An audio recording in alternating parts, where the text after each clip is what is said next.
missing heirs of the alien matriarch found, napping calmly on a human's chest. Part 1. The disappearance that shook the hegemony. The hegemony had been searching for 17 cycles. In human years, that was almost 2 decades. 2 decades of fear, 2 decades of chaos, 2 decades of watching the greatest empire in the Orion Arm slowly begin to crack. The twin heirs to Matriarch had vanished. They had been taken from their nursery pod on the royal station without a single alarm being triggered, without a single guard seeing anything wrong. One moment they were there, sleeping peacefully under the soft glow of the artificial moons. The next moment they were gone. They were not a species that panicked easily. They had conquered hundreds of worlds. They had faced wars that lasted centuries. They had survived plagues that killed billions, but this was different. This was not an enemy they could fight. This was not a disease they could cure. This was simply an absence, a terrible, impossible absence. The heirs were special. All children were precious, of course. Their species did not reproduce easily. A mating pair might produce only 2 or 3 offspring in their entire lives, but the twins were more than precious. They were unique. Their bioluminescent patterns, the soft glowing marks that covered every body, showed them to be direct descendants of the first bloodline, the oldest bloodline, the only bloodline that could legally rule the hegemony. Without them, the empire would fall. Matriarch had ordered the largest search in the history of her species. 300 warships, thousands of scout vessels, millions of soldiers and agents spread across 47 star systems. Every ally was contacted. Every enemy was threatened. Every neutral party was bribed or intimidated into helping. Nothing worked. The cycles passed. Hope faded. The matriarch grew old and bitter. Her advisors began to whisper about succession. Other bloodlines, lesser bloodlines, started to position themselves for power. Border skirmishes broke out between factions. The great empire that had stood for 10,000 years began to show cracks.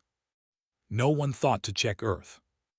In fairness, almost no one in the wider galaxy thought about Earth at all. Humanity was new to the galactic stage. They had only discovered faster-than-light travel 3 decades ago. They had no great fleets, no ancient history, no conquered worlds. They were, in the opinion of most species, barely worth noticing. The search had focused on their enemies, the Confederation, the silent ones of the Dark Nebula, the machine intelligences of the Reaches. These were the powers that might have stolen the heirs. These were the forces that might benefit from the hegemony's fall. Why would anyone look at a backwater planet full of short-lived primates who still argued about whether pineapple belonged on pizza? The answer came from an unlikely place, a small refueling station on the edge of contested space. A station so minor that it did not even have a proper name, just a string of numbers and letters that identified it in navigation databases. The station had recently upgraded its. This was not because the station manager cared about health regulations. It was because the Galactic Council had threatened to revoke his license after an incident involving contaminated cargo and a very upset merchant. The new scanners were expensive, annoying, and required every ship to submit to a full biological survey before docking. The human cargo hauler called the Rusty Bucket had been flagged for routine inspection. Its captain had complained, of course. Humans always complained, but the scan had been performed anyway. The results made no sense. The station's database was old, very old. It had been installed when the station was built, almost a century ago, and no one had bothered to update it properly since then. It took 3 days for the system to process the unusual readings, 3 days for the ancient software to compare the biosignatures against its records, 3 days for a match to finally appear. When the match came through, the station manager fainted. His assistant, a young with more ambition than sense, looked at the screen and immediately understood what he was seeing. 2 life signs, juvenile. their bioluminescent signatures matching the pattern that had been broadcast across every comm channel in the galaxy for 17 cycles. The missing heirs on a human ship at his station. The assistant did not faint. He did something much more sensible. He locked down the station, preventing any ship from leaving, and he sent a message directly to the hegemony's emergency channel. The message was simple and to the point. Found them. The response was immediate. Within hours, the first warships began arriving. Within days, an entire battle group had assembled around the tiny station. The ships were massive, bristling with weapons, their hulls decorated with the glowing symbols of the royal fleet. Commander Al was in charge of the operation. He was old for a soldier, his bioluminescent patterns faded with age, but his mind was still sharp. He had served the Matriarch for over a century. He had led the search for the heirs from the very beginning. He did not believe the report. He had followed too many false leads over the years. He had seen too many hopes crushed, but he followed protocol. He assembled his forces. He prepared for every possibility. The Matriarch herself followed in the flagship. She was ancient now, her once bright patterns dimmed to a faint glow. Her grief had long since turned into something cold and hard. She had prepared herself to find bodies, or ransom demands, or evidence of some elaborate plot by her enemies. She had not prepared for what awaited her. The human ship sat in the docking bay, surrounded by soldiers. It was small, battered. Its hull was covered in patches and repairs. The name painted on its side was faded and hard to read. It looked like exactly what it was, a working vessel owned by someone who did not have much money and did not care much about appearances. The captain came out to meet the boarding party. She was a human female named, 53 years old by human reckoning. Her hair was gray. Her face was lined. Her hands showed the calluses of someone who had spent her life working with machines. She wore a bathrobe and held a cup of something hot and brown that humans called tea. She looked at the weapons pointed at her. She looked at the soldiers in their gleaming armor. She looked at Commander Al with his ceremonial cape and his ancient insignia of rank. "Oh," she said, "is this about the import tariffs? Because I have receipts." Commander Al stared at her. In all his years of service, in all his decades of war and diplomacy and intrigue, he had never encountered anything quite like this moment. It was not about the import tariffs. Part 2, First Contact Protocol amended. The boarding party moved through the rusty bucket with weapons ready. They had trained for this moment. They had practiced every possible scenario, hostage situations, armed resistance, traps and ambushes. They were prepared for anything. They were not prepared for the smell. The ship smelled like food, good food, warm food, the kind of smell that reminded soldiers of home, no matter what species they happened to be.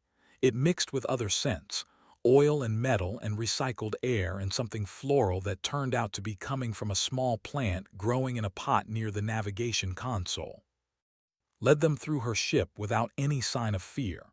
She chatted as they walked, pointing out various features as if she were giving a tour to interested visitors rather than armed soldiers who might kill her at any moment.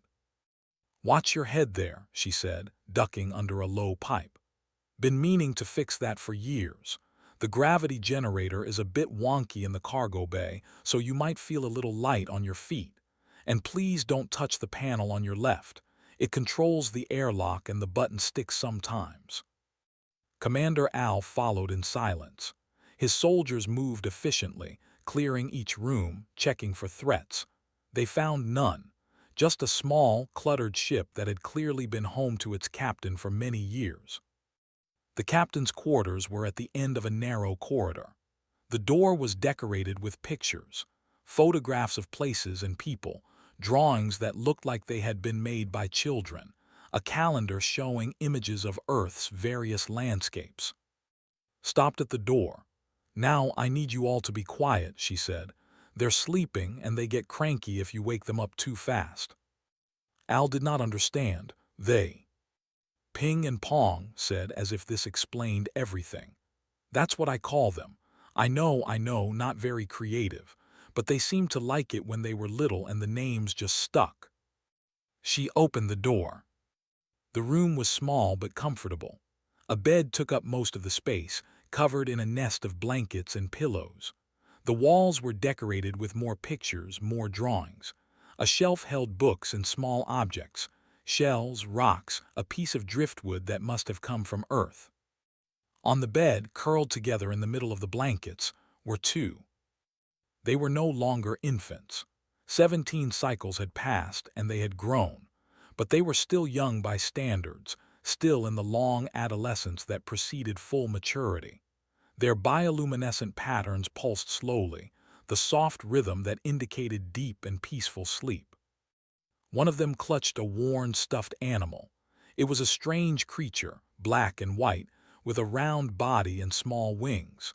Called it a penguin.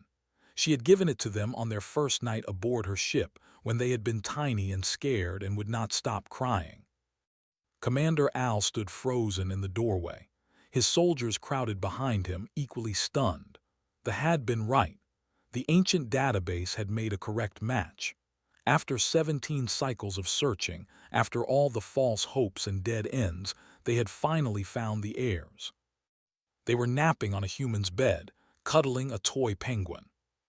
"Retrieve them," Al ordered, his voice barely a whisper. 2 soldiers stepped forward. They were gentle, trained in handling delicate situations. They reached for the sleeping forms carefully, trying not to disturb them. The heirs woke up. They saw armored figures looming over them, unfamiliar faces, strange scents. Their bioluminescent patterns flared with alarm, shifting from peaceful blue to frightened orange. They made a sound that Al had not heard in decades, the distress call of young. Then they burrowed deeper into the blankets, chittering frantically, their small bodies pressing together for protection. "Stop," said. She pushed past the commander, past the soldiers, ignoring the weapons that tracked her movement. She sat on the edge of the bed, making no sudden moves. Then she made a sound with her tongue, a soft clicking noise, repeated 3 times. The effect was immediate. The heirs emerged from the blankets. Their patterns shifted from orange to pink, a color that Al did not recognize. They looked at with obvious relief. Then they crawled into her lap, wrapped their limbs around her, and settled against her chest. Within seconds, they were asleep again. Al watched in disbelief. He had studied child development. He knew that young members of his species imprinted on their caregivers. He knew that this bond was deep and powerful, almost impossible to break. But imprinting only happened with other. It was a biological process, controlled by pheromones and bioluminescent signals that humans could not possibly produce. This was impossible. And yet it was happening right in front of him. The live feed from his helmet camera was being broadcast directly to the flagship. Matriarch watched from her throne room, surrounded by advisors and guards. She saw her, alive and healthy, sleeping peacefully in the lap of an alien creature. She made a sound. Her advisors flinched, expecting rage, expecting grief, expecting the terrible cold fury that had defined their ruler for 17 cycles. Instead, the matriarch laughed. It was not a happy sound exactly. There was too much pain in it for that, too much exhaustion, but it was laughter nonetheless, the first that anyone had heard from her in longer than they could remember. "Bring her to me," the matriarch said. "Bring them all." Was not sure what to expect when she was escorted to the flagship. She had dealt with aliens before, of course. You could not work in interstellar shipping without meeting all kinds of species, but she had never been taken aboard a warship. She had never met royalty. She had certainly never been accused of kidnapping anyone. The matriarch's throne room was enormous. High ceilings, glowing walls, guards everywhere, their patterns pulsing in patterns that could not read.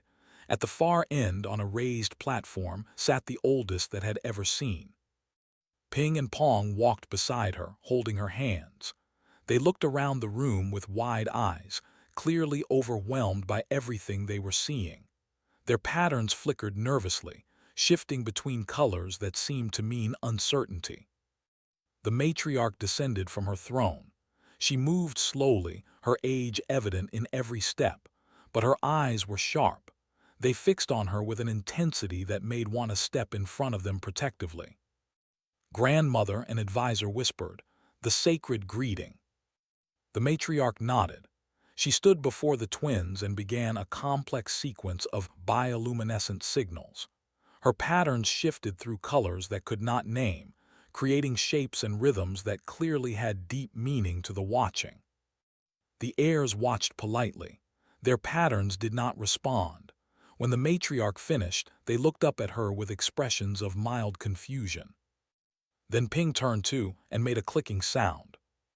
"She's hungry," explained apologetically. "It's past their usual lunch time." The throne room fell silent. Advisors looked at each other in horror. Guards tightened their grips on their weapons. The implications of what they were seeing began to sink in. The heirs to the hegemony did not recognize their grandmother. They did not respond to the sacred greeting that every child learned before they could walk. They had imprinted on an alien, a human, a member of a species so insignificant that most star charts did not even bother to label there. The matriarch could have done many things in that moment. She could have ordered execution. She could have demanded that the heirs be taken by force, removed from this alien influence, retrained in proper ways. She could have started a war over this perceived insult. Instead, she did something that no one expected. She sat down on the steps of her own throne, ignoring the gasps of her advisors. She looked at with ancient, tired eyes. "How?" she asked. Her voice was quiet, almost gentle. "How did you keep them alive?" Blinked. She had expected threats, demands, maybe even torture. She had not expected to be asked for parenting advice by the most powerful ruler in the Orion arm. "Well," she said slowly, sitting down on the floor because there did not seem to be any chairs available. "It took a lot of trial and error at first.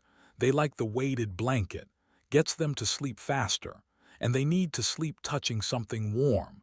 They get fussy otherwise." The matriarch listened. "Also," continued, "they're allergic to citrus. Took us a while to figure that one out. Made Pong really sick the first time I gave him orange juice. I felt terrible about that." "Tell me everything," the matriarch said. "Tell me how you found them. Tell me how you raised them. Tell me everything." So did. Part 3. The Treaty of the Warm Lap. The investigation took months. Every intelligence agency in the hegemony worked on piecing together what had happened. They examined records, interviewed witnesses, analyzed data from 17 cycles ago. Slowly, the truth emerged. It was so absurd that 3 separate agencies refused to believe it at first. 17 cycles ago, a diplomatic vessel had been traveling through a minor system near Earth's solar neighborhood. The ship had suffered a catastrophic malfunction, some kind of power failure that caused the engines to overload. In the final moments before destruction, the crew had followed standard protocol for protecting valuable passengers. They had jettisoned the nursery pod containing the heirs. The pod was designed to survive almost anything. It had its own power supply, its own life support, its own beacon. It should have been found within days, should have been. But a series of small problems, tiny coincidences, had prevented that from happening. The beacon had been damaged in the ejection. It broadcast on the wrong frequency. The rescue ships that came to search the debris field never detected it. The pod drifted, unnoticed, for months. Eventually, it was picked up by a salvage operation. A small company, barely legal, that made its living collecting debris from shipping lanes and selling whatever they found. They did not know what the pod was. They could not read the writing on its surface. They just saw an interesting piece of alien technology that might be worth something to someone. The pod was sold at auction on a human station. The listing described it as miscellaneous alien cargo, contents unknown. The bidding was not very competitive. Had bought it for 200 credits. She had been looking for a new coffee table. The pod, she thought, had a nice shape, interesting design, would look good in her common area once she cleaned it up a bit. When she opened it and found two shivering, mewling alien infants inside, she had not called the authorities. She had not tried to sell them. She had not panicked or fled or done any of the things that might have made sense. She had wrapped them in blankets. She had fed them, after considerable trial and error with various proteins and nutrients. She had let them sleep on her chest while she watched old movies on her, because they cried whenever she tried to put them down. She had named them Ping and Pong. That had been 17 cycles ago. 17 cycles of raising two alien children on a cargo ship. 17 cycles of figuring out what they could eat and what made them sick. 17 cycles of learning their sounds, their signals, their needs. 17 cycles of being their mother in every way that mattered. They were fascinated. The imprinting that had occurred was supposed to be impossible. Children bonded through a complex exchange of pheromones and bioluminescent signals. Humans could not produce these signals. They did not have the biology for it. But the heirs had been very young when found them. Their imprinting mechanisms had not fully developed, and humans, the scientists discovered, had something that made up for their lack of bioluminescence. Warmth. Humans were warm, warmer than most species, and they had an instinct deep and powerful to hold small creatures close to their bodies, to protect them, to comfort them with their heat. Had spent years holding Ping and Pong against her chest. Her heartbeat had become their lullaby. Her warmth had become their security. In the absence of proper bonding signals, they had imprinted on the one thing that was always there. Sorry. The matriarch faced a difficult choice. Tradition demanded that the heirs be returned to their people, raised properly, trained for their future roles. But the bond between them was real. Breaking it might damage them in ways that could not be predicted. More importantly, the heirs themselves had opinions. They refused to leave. When the matriarch suggested, gently, that they might like to stay on the flagship for a while, to learn about their heritage, they had hidden behind the human woman and made sounds of distress. When advisors tried to explain the importance of their bloodline, their destiny, their responsibilities, they had looked confused and asked if they could go home now. Home for them was the rusty bucket. Home was. The negotiations lasted 6 months. Teams of diplomats, lawyers, and cultural experts worked around the clock to find a solution that would satisfy everyone. It was not easy. There were arguments, accusations, moments when war seemed possible. In the end, they created something new, something that had never existed before in galactic history. Human journalists called it the Treaty of the Warm Lap. Was officially adopted into the royal household. She was given a title that roughly translated to Keeper of the Sacred Nap. The heirs would remain with her, continuing to live on her ship, but they would also spend time learning about their heritage, their people, their future responsibilities. In exchange, the hegemony offered Earth something that no minor species had ever received: a formal alliance, full diplomatic relations, access to medical technology which could cure diseases that humans had never been able to treat, jump drive schematics that would allow human ships to travel faster than ever before, a trade agreement worth more than Earth's entire planetary economy. The galaxy was stunned. Humanity, the backwater species that no one had taken seriously, was suddenly allied with the most powerful empire in the Orion Arm. Ambassadors from a dozen worlds rushed to establish relations with Earth. Trade offers flooded human communication channels. Everything changed in an instant. Was not interested in politics or trade agreements. She was given a new ship as part of the treaty, a beautiful vessel with proper quarters and advanced technology.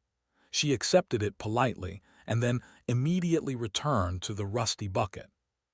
Ping and Pong like it, she explained to the confused hegemony officials.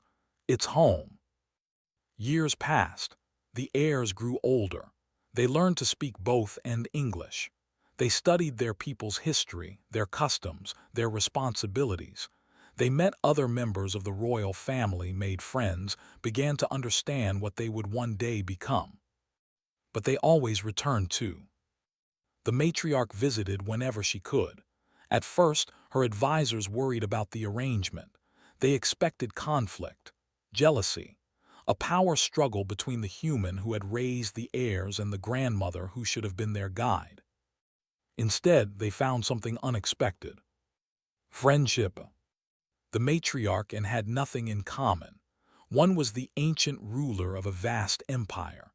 The other was a retired cargo hauler who had never held political power in her life.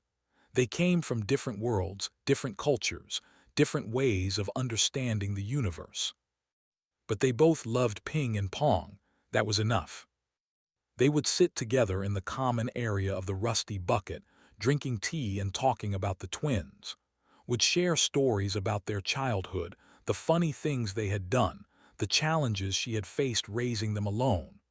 The matriarch would listen, sometimes laughing, sometimes crying, always grateful. The heirs' coming-of-age ceremony was the largest event in the hegemony's recent history. Representatives from every allied world attended. Humanity sent a delegation that included their highest-ranking officials.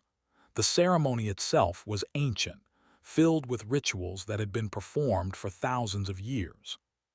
At the end, when the heirs officially became adults, they did something that was not part of any tradition. They walked across the ceremonial chamber, in front of thousands of watching eyes, and they hugged. "Thank you, Mom," they said in English. Cried, she was not the only one. Later that night, after the ceremonies were over and the dignitaries had departed, the matriarch came to visit the rusty bucket one more time. She found all three of them in the captain's quarters, exactly where she had expected them to be. Ping and Pong were asleep on his chest. They were too big for this now, really. Their limbs hung awkwardly off the narrow bed, but their bioluminescent patterns pulsed in the slow, contented rhythm of perfect peace, perfectly synchronized with the human's heartbeat. Was asleep too, her arms wrapped around them, a small smile on her face. The matriarch stood in the doorway and watched them for a long time. She did not wake them. Some things she had learned were sacred. In the centuries that followed, historians would debate the significance of the Treaty of the Warm Lap. Some called it the moment when humanity proved itself to the galactic community. Others argued that it was simply a coincidence, a random series of events that could have happened to anyone. The knew better. They had studied humans extensively after the treaty was signed. They had analyzed their biology, their psychology, their history. They had tried to understand how such a young, technologically primitive species could have done what they did. The answer was simple. Humans were warm, not just physically, though they were that too. They had a warmth inside them, a capacity for caring that seemed to know no boundaries. They would adopt creatures from other species and raise them as their own. They would fight wars to protect beings they had never met. They would give everything they had to keep something small and helpless alive. Wen had found two shivering alien infants in a pod she had bought for 200 credits. She had not asked what they were worth. She had not calculated the political implications. She had not considered her own safety or convenience. She had simply held them close and refused to let go. That was what made humans special, not their technology, not their military power, not their diplomatic skills, just their warmth. Their stubborn, irrational, wonderful warmth. The galaxy was vast and cold, full of empires and wars and ancient grudges, full of species that viewed each other with suspicion, that calculated every interaction in terms of advantage and threat. Humans were different. When something small and frightened crawled into their arms, they did not ask what species it was. They did not ask what it was worth. They did not ask what its bloodline might be. They simply held on. And sometimes, against all odds, that was enough to change everything. The end.